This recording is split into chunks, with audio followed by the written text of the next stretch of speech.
Hello YouTubers evening, this is Guest75 again, and welcome to part 2 of my series of the OS Wars. And this is another feature side-by-side video, and this time we're gonna look at design, customization, and multitasking on the different platforms. Again, I have the phones lined up here, the iPhone, the Windows Phone, the Android phone, and the BlackBerry. And in this particular order, we're going to go and compare the features side by side. So let's get to it. Like this,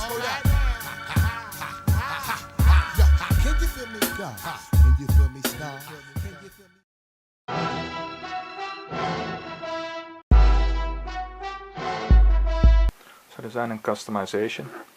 Let's have a look at what it looks like on the iPhone.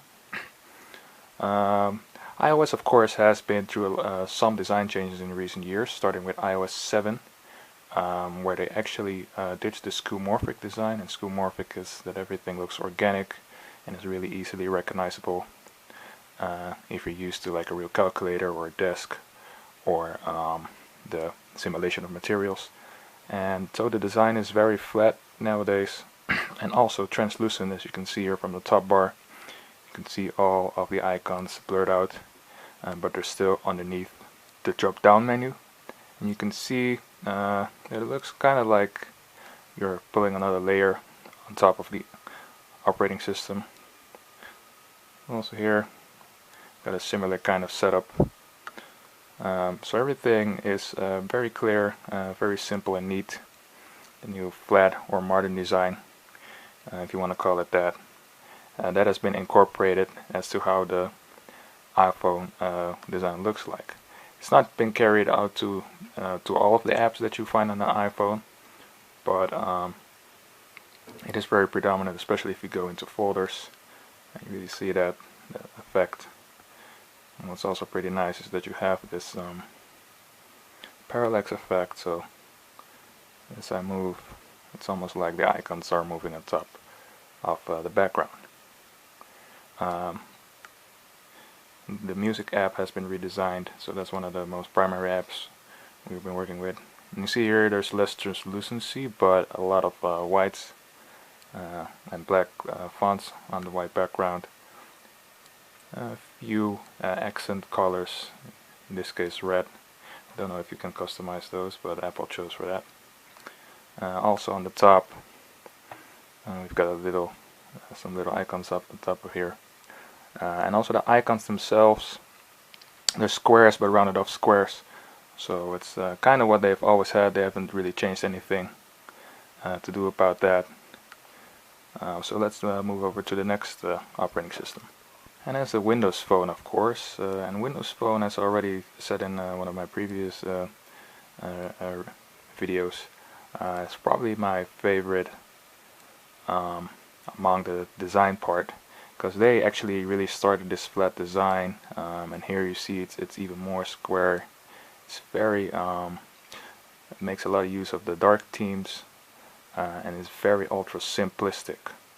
So what they've done here is you can't really have a background, but on the other hand you do, because the background is now translucent through the tiles.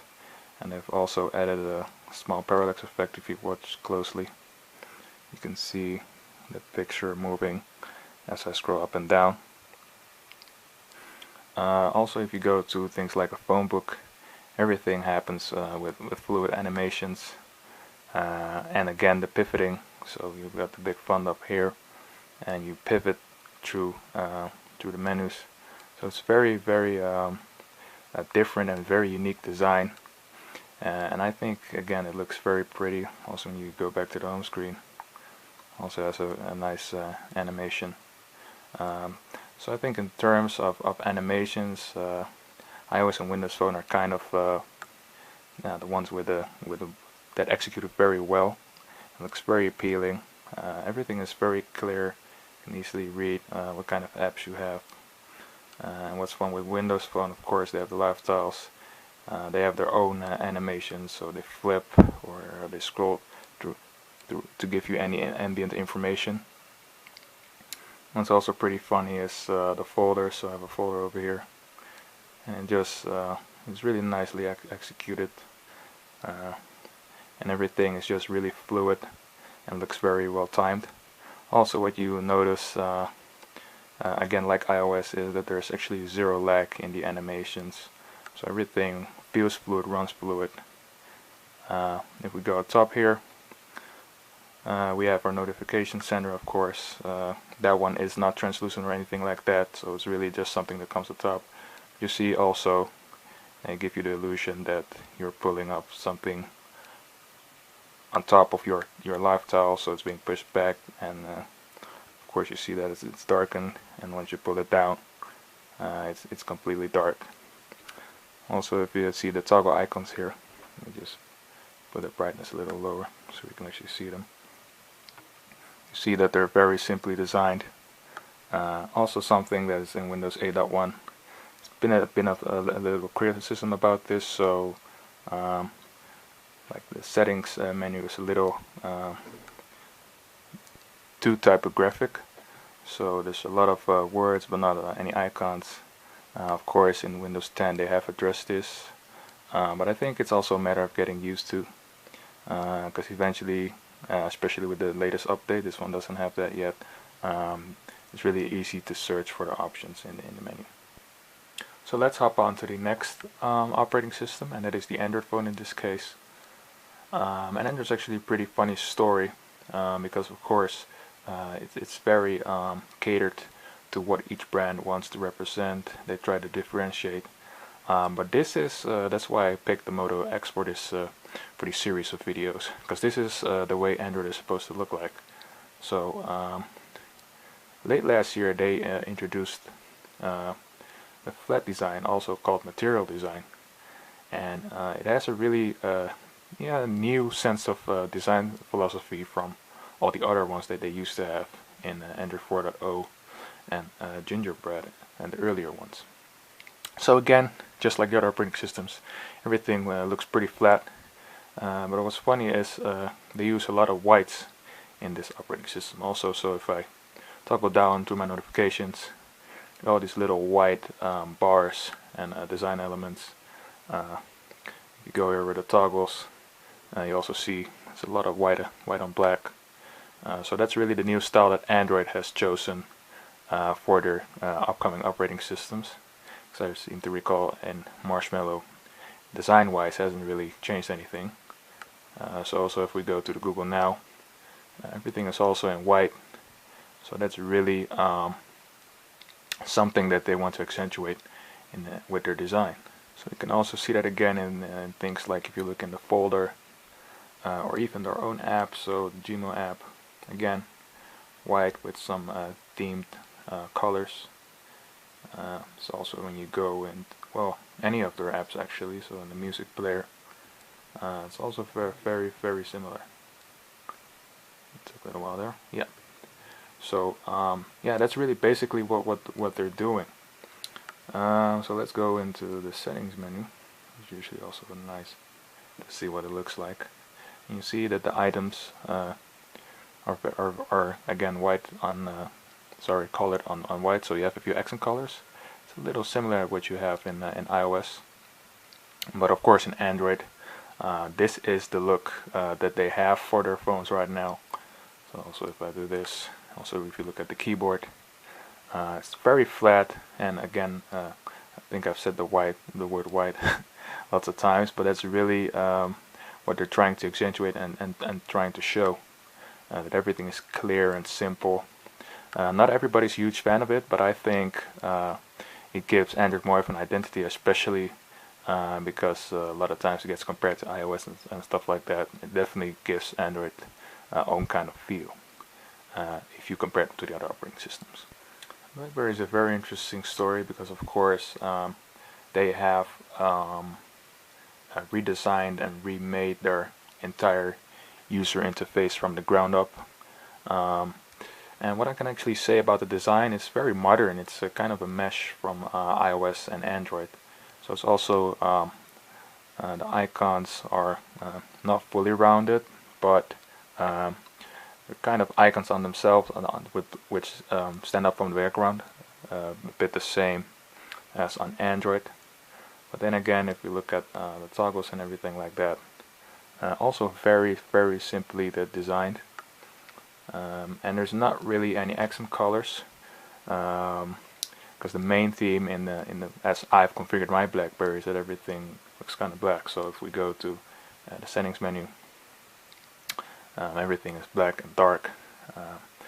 This phone has AMOLED screen, so that actually makes the user interface blend more with the hardware of the phone. But that's something really specific to this phone. If you have a Passport or something like that, yeah, it really comes into its own. So if you have a Passport, then everything is white. I'm gonna say else about the design, animations and stuff like that. It's fairly smooth. So like I showed you in the previous video, you can multitask and go to the hub. Looks very smooth, very nicely accentuated. For instance, if you launch the camera app, very fast animation, very simple. Nothing as elaborate as on the iOS or Windows Phone devices, but very simple and looks very pretty. Also, the animations are in some places. So if you see this is really nicely designed. It's a neat design feature. So the animation, the regression from switching to your app panes is really neatly done. But if you do it really fast, you barely even notice it. So it looks nice, but it's pretty different. But all in all, animations and the look and the design of BlackBerry 10 is not really that differentiating from the current lineup. It does certainly have its own style, and I like the way the fonts look. Like the folders look very simple, very easy, and again, not a lot of animations, but very quick and swift, and very nice on the eye actually. So with that said, I think I've come to the end of what the design of all the operating systems looks like. Next we're gonna look at how all of these operating systems multitask. So guys, this is the multitasking part. Let's start off with the iOS device. All these operating systems support multitasking in some way or another. On the iPhone, it's the infamous double tap. I double tap and I see all of my open programs. They changed the design a bit because it used to be more like of a card view, just like I'm going to show you with Windows Phone in just a minute. But yeah, it works pretty straightforward. So you have your apps open. If you want to go again, you can just swipe. What I do notice, it's the same thing as I have with Android. It's kind of a chore to all of these apps to close them. So there's not really one kill all your running apps button. So that's kind of a bit of a bummer, but it's actually something that's very specific to some Android ROMs, as you'll see when I'm handling this on the Android phone.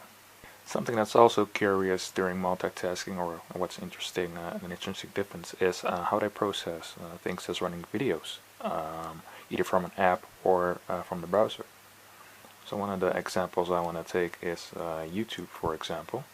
As this was previously built in iOS, you could just run your YouTube video, really watch it, and go back to your home screen and it would keep playing. But obviously Google probably has done something to prevent that, as it is also not supported in the official YouTube app. It's time for me to show you because this actually is a feature that used to be in iOS. What you can do about that is, if I go back to the home screen, I swipe up from the button, you see here that it says, hey, you're watching that video, and usually you could play the video, toggle it, you can even control the volume, but now they I don't know, they decided, or at least Google has done something to prevent that from happening. Because curiously, this is what usually happens when you go to YouTube. So you try to play a video. So it's my friend Jewel, some gadget guy here. So I want to maybe listen to what he says. If I go back, video stops. I can go back to the app. and continue watching the video. But especially with podcasts or listening to music, it can be fairly annoying. There are however some apps that still use that APK. So for instance, this is an app called Tubex, specifically for iPhone. It's a pretty good app, guys. If you want to know more about it, let me know in the comments. If I do the same, it also stops, but it also has something called, I think it's some kind of headphone mode, where it only streams audio. And then I can go about my business while doing stuff that I want. So that is something specifically how audio and video files and multitasking are handled on iOS. So onto multitasking on the Windows Phone. It's rather simple. Of course, it does run apps on the background, but what you do is you press the back button, and you see the familiar card view, which iOS actually adopted from this. So it's pretty funny that they've now changed it again. And you can just switch between your apps, watch videos and stuff like that. Fairly easy. You just press the X or drag it down, or drag it down, or press the X to close the app. So it's fairly easy to handle and very simple to do. Also here, what's also interesting is you also used to have the same thing that iOS had, so you could watch a YouTube video in the browser and then go back about your business. But as you see, just like with iOS, YouTube has disabled that. Of course, there are well, actually, Windows Phone is known for its extensive YouTube apps. It has some third-party apps that do YouTube, and they are crazy. They're crazy good. So you can watch what you're watching, and if you go back, I think it will pause for a second, and then we'll convert it to an audio stream. And here you can just control it. So if I want to pause it or anything like that, I can do that right here. So that is also something that you just saw on the iPhone. Of course, Windows doesn't have an official YouTube app, but the official YouTube app will never let you do that. And even the website now has canceled that ability. So that's pretty interesting. But this is multitasking on the Windows Phone. Also, something that happened is that some apps are updated to auto resume. So for instance, you have this Dutch app, the 9292. When I start it up, I can do whatever I want. So excuse me, if I print out a route, I can plan it. Let's see. Yeah, that's walking distance. Let's go to a different town. So it writes me up a journey or route, and I can choose which one and which train I need to get, which bus. But the thing is, if I go back to the home screen and I go back to starting up the app, the data is gone. So this app has not been optimized to take advantage of the multitasking capabilities of Windows Phone. Whereas if I would do the same in my tube, as you just saw, we were watching a movie. I'm right back at the movie, and I can resume or play the same movie that I had open again. I don't have to. The app doesn't get restarted. So that's something that was early on in Windows 8 and in Windows 7, but now it's similar to what Android has. Android is actually pretty well known for multitasking, as their devices tend to have a lot of RAM, that is the random access memory, so it is temporary memory that is used to store running apps. And it is really simple to call up the multitasking menu. It's just a square down here, and you have all your apps open over here. And I'm running a bit into the same problem as that iOS has, so it doesn't really close any of the apps by themselves, so closing them is quite a chore. But like I said, yeah, Android is known for multitasking, so this is what multitasking looks like on a basic Android skin, so on the Nexus and on the Motorola. You have other iterations such as Sony and especially Samsung and LG that also have split screen multitasking and stuff like that. Doesn't work with all the apps, but it is of course a little bit more extensive than you will see natively on the Android platform. And also one curious thing is actually, like I said, with audio streaming, it's exactly the same on the iOS as it is on the iOS device. So I don't really need to repeat it here. So if I would go to youtube.com, so if we were to play something on youtube.com, for instance, I don't know, I haven't seen this video yet. You can watch the video, but as soon as I go back, the video stops. If I want to resume it, go back to the website, and play it again. And unfortunately, I haven't really found a way on Android, I'm sure there is, to let YouTube videos play on the background while you're doing something else. Because of course, it's pretty ironic. Because on iOS you would think that they would take it very seriously with security issues and policies from Google, not to have apps that can play YouTube videos on the background. But of course, as this is a Google phone and YouTube is owned by Google, they're extra strict on that front. So you won't really easily find an app that can do that. So that's pretty funny. What can I say? On Android, it's actually known as the former multitasking giant champion. So it's pretty interesting that in stock Android, that is its functions in terms of multitasking are rather basic. And here we have our last contestant, BlackBerry 10.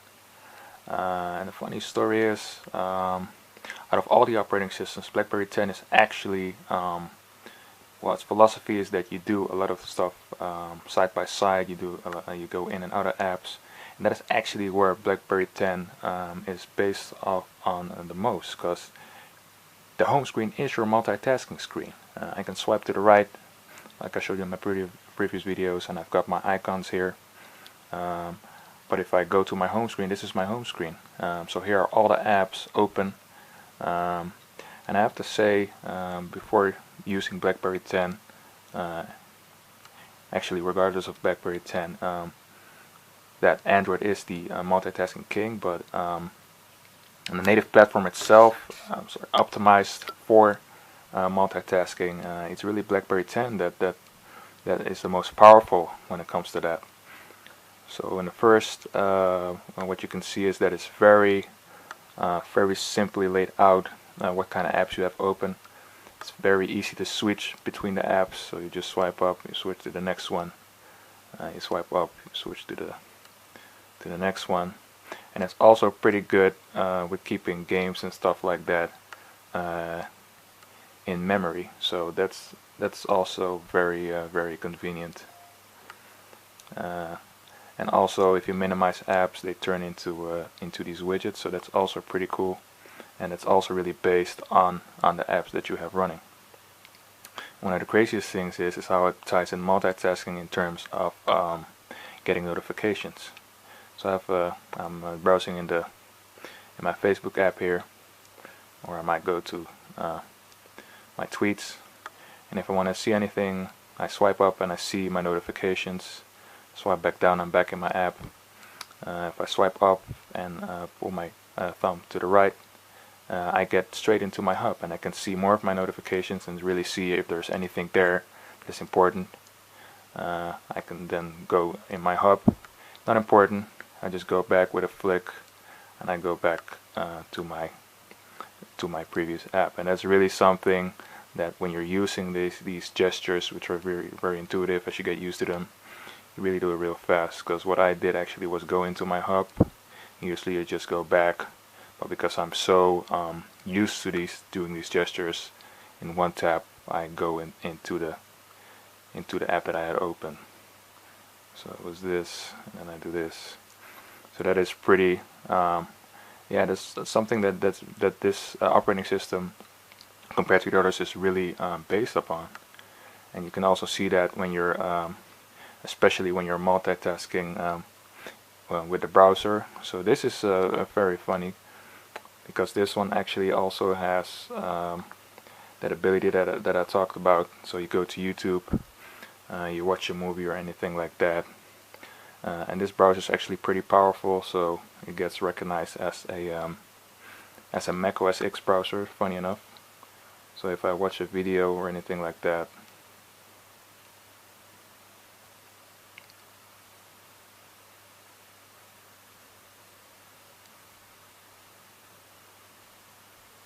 and it starts up.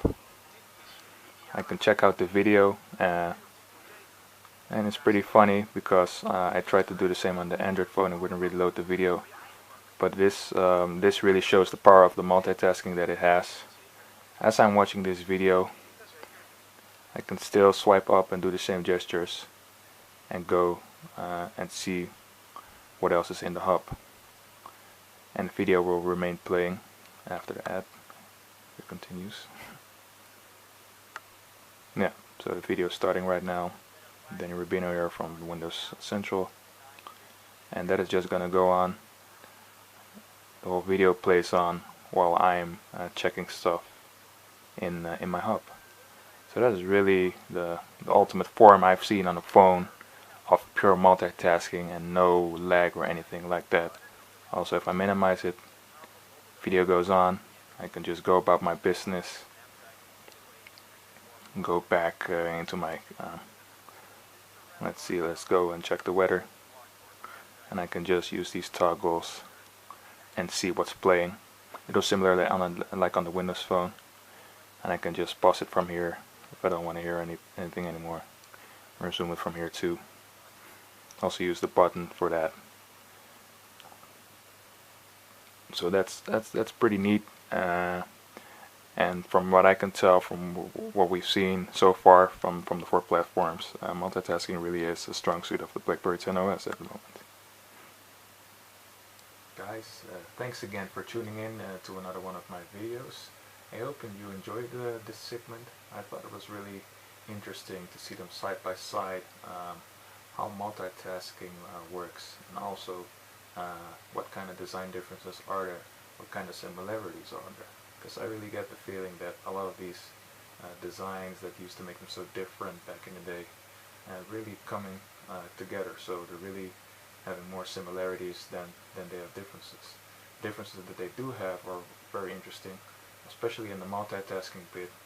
I mean, some platforms are well known for it, others are not.